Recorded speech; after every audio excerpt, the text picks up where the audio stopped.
नमस्कार दोस्तों, हिमालय प्लस में आप सभी का स्वागत है। मैं यशदीप आर्य इस समय उपस्थित हूँ प्रवीण भारद्वाज जी के साथ। प्रवीण भारद्वाज जी को किसी भी परिचय की ज़रूरत नहीं है। लगातार हम देखते हैं उत्तराखंड के किसी भी तरीके के हो रही धांधली के खिलाफ ये आवाज़ उठाते हुए हमें सदैव नज़र आते हैं। लेकिन आज हम जो इनसे बात करने आए हैं उसका मुद्दा थोड़ा अलग है। मुद्दा ये कि इन पे एक FIR, इन पे एक मुकदमा हुआ है। क्या है पूरी बात, आइए प्रवीण भारद्वाज जी से जानते हैं। सर बहुत बहुत स्वागत है। नमस्कार सर। 18 नवंबर को कांग्रेस की एक रैली निकली थी जो अपने नगर निगम के भ्रष्टाचार के विरोध में घेराव करना था। उसमें वार्ड नंबर 6 का मैं अध्यक्ष हूँ। तो हमारे जो महानगर अध्यक्ष साहब है गोगी जी, उन्होंने मुझे भी अपने समर्थकों के साथ आने के लिए निमंत्रण दिया था। कांग्रेस की रैली थी, शहर के जितने कांग्रेस कार्यकर्ता थे सबको बुलाया गया था। जिस समय हम लोग रैली की मैंने अपने घर से शुरुआत करी तो मेरे घर पे ही थाना राजपुर से 2 पुलिस वाले आए, जिसमें एक था मुकेश बुटोला और एक SI थे। आते से इन्होंने हमारी रैली रोक दी, बोला कि आप यातायात बाधित कर रहे हैं। आप देखिए, घर में रैली रोकी गई कि घर के सामने ही रैली रोक के कह रहे कि यातायात बाधित कर रहे हैं। अगर मेन रोड पर आती तब बाधित करते तो चलो अपने को एक समझ में आता है कि चलो कोई आपका यातायात बाधित हो रहा है। दूसरी चीज़, उन्होंने मेरे से बोला कि आप रैली की परमिशन दीजिए। मैंने अपने जो हमारे वरिष्ठ नेता थे उनसे बात कराई। वरिष्ठ नेता ने ऊपर फ़ोन करा, उसके बाद हमारी रैली जाने दी गई। अब ये दोनों पुलिस वालों को लेके जो पूर्व पार्षद है संजय नोटियाल, ये अपने पुलिस वालों के साथ आया था और आने के बाद में ये अंसल गेट से अपने घर की तरफ चले गए और पुलिस वालों को रैली रोकने के लिए मेरे घर की तरफ भेज दिया था। रैली हमारी निकल गई आराम से। इसका रैली जब निकलने के बाद में अंसल से जब रैली निकली तो आप देखिए दिलाराम चौक रास्ते में पड़ता है, मधुबन चौराहे पड़ता है, इसके बाद में एक बहल चौक पड़ता है और इसके बाद में अपना एसले हॉल चौक पड़ता है। कहीं हमारी रैली रास्ते में रोकी नहीं गई। केवल जाखन पुलिस चौकी के पेट में दर्द होता है कि प्रवीण भारद्वाज कोई भी काम कर रहा है तो इसके खिलाफ झूठे मुकदमे डाले जाए। और उसके बाद में इन्होंने एक झूठी FIR मेरे विरुद्ध दर्ज करी कि प्रवीण भारद्वाज ने मुकेश बुटोला और SI के साथ में धक्का मुक्की करी। अगर धक्का मुक्की करी, आज आप जानते हैं कि हर चीज़ की वीडियो बनती है, हर चीज़ का मोबाइल में रिकॉर्डिंग हो जाती है। उस घटना की भी पूरी रिकॉर्डिंग है, लेकिन कोई भी धक्का मुक्की का प्रमाण पुलिस डिपार्टमेंट के पास में नहीं है। ना कोई फोटोग्राफ है, ना कोई वीडियो है। लेकिन पुलिस विभाग खाली मेरे परिवार के साथ दुश्मनी रखता है, द्वेष की भावना रखता है और पार्षद संजय नोटियाल और गणेश जोशी की चमचागिरी में लगा हुआ है। इनके द्वारा जब भी पुलिस डिपार्टमेंट को मौका मिलता है ये तुरंत मेरे ऊपर झूठी मुकदमे दर्ज करने का प्रयास करते हैं और दर्ज करते हैं। आप देखिए कि हमारे संविधान में लोकसभा के 543 सांसद हैं और हमारे उत्तराखंड में जहाँ तक मेरी नज़र में कि 5 सांसद हैं। लेकिन जाखन पुलिस थाना राजपुर पुलिस ने 5वां सांसद डिक्लेयर कर दिया है पार्षद संजय नोटियाल को। अपनी FIR में लिखा है कि सांसद संजय नोटियाल के मुर्दाबाद के नारे लगाए प्रवीण भारद्वाज ने। एक चमचागिरी करने की हद होती है। पुलिस को किसी की इतनी चमचागिरी नहीं करना चाहिए कि एक पूर्व पार्षद को एक सांसद जैसे गरिमाई पद से आपने उसको संबोधित करा और इसको FIR में दर्ज करा कि सांसद संजय नोटियाल के मुर्दाबाद के नारे लगाए। एक सांसद की गरिमा का इन्होंने अपमान करा है राजपुर थाने की पुलिस ने। और राजपुर थाने की पुलिस को सांसद की गरिमा का अपमान करने के लिए पूरे देश से माफ़ी मांगना चाहिए कि एक पूर्व पार्षद को आप एक सांसद के नाम से संबोधित करते हैं। क्या उसका पद इतना बढ़ गया है कि आप उसको सांसद के रूप में आप इज्जत देते हैं उसको? आपको पता नहीं है कि एक पूर्व पार्षद को आप सांसद के नाम से संबोधित कर रहे हैं।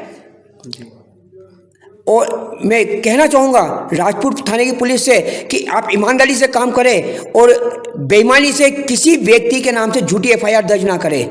अब मैं एक चीज़ ये भी कहना चाहूँगा कि हमारे अंचल के गेट पे, हमारे चेतना बस्ती के कॉर्नर पे कई चक्कर संजय नोटियाल बसें भर भर के, कार्यकर्ता भर भर के बस्ती वालों को लेके गया चुनाव के लिए। उनके अनुमति पत्र आज तक राजपुर थाने की पुलिस ने नहीं चेक कराए।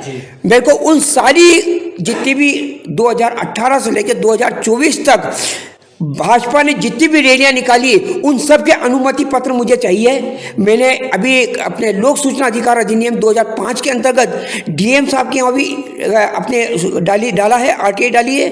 एक आरटीआई मैंने पुलिस थाना राजपुर को भी डाली है कि जितनी भी अभी तक इन लोगों ने रैलियां निकाली है उन सब रैलियों के मुझे अनुमति पत्र चाहिए। अगर मेरे खिलाफ अनुमति पत्र मतलब अनुमति मांगने पर आपने मुकदमा दर्ज करा है तो सारी रैलियां भाजपा की जितनी भी निकली 2018 से 2024 तक उन सारी रैलियों में आपको एफआईआर डालना पड़ेगी और सारे अपराधियों को खिलाफ मुकदमा दर्ज करके उनको गिरफ्तार करना पड़ेगा। जैसे आपने मेरे ऊपर झूठी एफआईआर करी है उन लोगों के खिलाफ सच्ची एफआईआर दर्ज करे। और 19-21 महीने हो गए हैं मेरे घर के हमलावरों को खुले घूमते हुए। उन हमलावरों में आज तक जाकर राजपुर पुलिस ने एक भी व्यक्ति का बयान नोट नहीं करा है, ना ही उसमें कोई जांच करी है। राजपुर थाने की पुलिस हाई कोर्ट के आदेश की भी अवहेलना करनी है। यहां तक कि आप देखिए director general of police DGP Ashok Kumar ने 15 दिन में रिपोर्ट मांगी थी पुलिस से मेरे केस के मुकदमे की जांच की कि आप इसमें जांच करके वो एफआईआर लगाए। लेकिन राजपुर पुलिस इतनी नेताओं के लिए दबी हुई है कि उन्होंने डीजीपी के आदेश की भी अवहेलना करी और उनके आदेश का भी अनुपालन करते हुए आज तक उसमें एफआईआर नहीं लगाई और उनके आदेश की भी धज्जियां उड़ा दी। एक डीजीपी के आदेश की भी धज्जियां उड़ा दी गई है।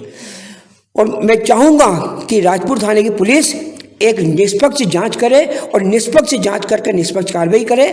और इसके बाद में राजपुर थाने की पुलिस ने इस एफआईआर की जांच जो दी गई है वो एक सुमेर सिंह नामक व्यक्ति को दी गई है जो एसआई है।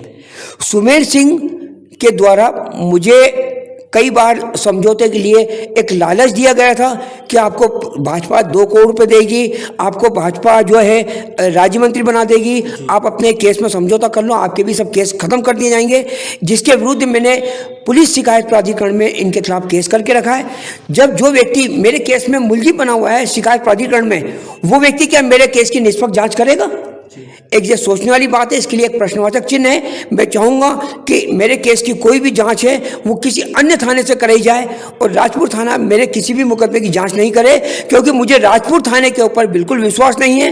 राजपुर थाना मेरे विरुद्ध साजिश करता है, इसलिए मैं राजपुर थाने से हटा के किसी अन्य थाने में मेरे केस की किसी भी केस की जाँच करवाई जाए। सर लगातार आपको धमकियाँ भी मिलती नजर आ रही हैं और वहाँ एक तरफ जो आम आदमी होता है वो पुलिस की ही मदद लेता है और वहाँ दूसरी तरफ कह रहे हैं कि मेरे को जो मेरे क्षेत्र की पुलिस है उससे बिल्कुल भी विश्वास नहीं है, क्योंकि कुछ लोगों के दबाव जो यहाँ के लोकल नेता हैं जो पावर में हैं उनके कहने पे भी आप लोगों पे झूठे मुकदमे हो रहे हैं। इसके बारे में कितनी सच्चाई है और इसके बारे में क्या देखते हैं? सर राजपुर थाना जहाँ तक है तो सच्चाई ये है कि हमारे लोगों के ऊपर, जैसे अभी 7-8 महीने पहले की घटना बता रहा हूँ मैं, हमारे 2 लड़के पर्चे चिपका रहे थे। जब मैं आंदोलन कर रहा था कि इनको गिरफ्तार किया जाए तो उस समय पर्चे चिपकाने में मेरे 2 लड़कों को पकड़ा इन्होंने और 18 घंटे पुलिस चौकी थाने में बिठा के रखा है। और इसके बाद में जब मैं मेरे अपने घर के हमलावरों के लिए बोलता हूँ गिरफ्तारी के लिए, तो राजपुर थाने की पुलिस बोलती है कि जिन धाराओं में मुकदमा दर्ज हुआ उस थाने में हम गिरफ्तार नहीं कर सकते। एक तरफ किसी का घर तोड़ा जाता है, एक फर्जी जेसीबी मशीन लाके किसी का घर तोड़ा जाता है और इसके बाद में हमलावरों द्वारा एक महिला के ऊपर अटैक किया जाता है, एक पूरे परिवार पर जानलेवा हमला किया जाता है, पेट्रोल से जिंदा जलाने की कोशिश की जाती है, उसके घर के सामान की लूटपाट की जाती है। लेकिन पुलिस कहती है कि इन धाराओं में उन हमलावरों को गिरफ्तार नहीं कर सकते। तो आप क्यों एक शराबी को पकड़ के पूरे रात भर थाने में बिठा के रखते हैं? क्यों एक छोटी से अगर लाइसेंस किसी को नहीं मिला तो उसकी गाड़ी जब्त कर लेते हैं? एक अवैध तरीके से जेसीबी आज तक आपने जब्त नहीं करी, उन हमलावरों को आज तक आपने गिरफ्तार नहीं करा। और इसके बाद में आपके पास में कोई भी आदेश राजपुर थाने को नगर निगम ने नहीं दिया था मेरा घर तोड़ने का। आपने खुद राजपुर थाने की पुलिस ने मेरा घर तुड़वाया खड़े होके। राजपुर थाने की पुलिस मुलजिम है मेरा घर तुड़वाने में, नगर निगम के अधिकारी मुलजिम है मेरा घर तुड़वाने में और सारे अपराधी मुलजिम है। पुलिस उन सब लोगों को बचा रही है। आज की तारीख में पुलिस पूरे राजनीतिक दबाव में काम कर रही है, पूरे भाजपा के अंतर्गत काम कर रही है। कोई भी सामान्य व्यक्ति को न्याय नहीं मिल रहा है और आगे भी न्याय मिलने की उम्मीद नहीं है। हाई कोर्ट के आदेश को भी ये लोग पालन नहीं करते हैं। मेरे परिवार की सुरक्षा के लिए हाई कोर्ट ने आदेश दिया था, लेकिन राजपुर थाने की पुलिस ने मेरे परिवार को कोई सुरक्षा नहीं दी गई।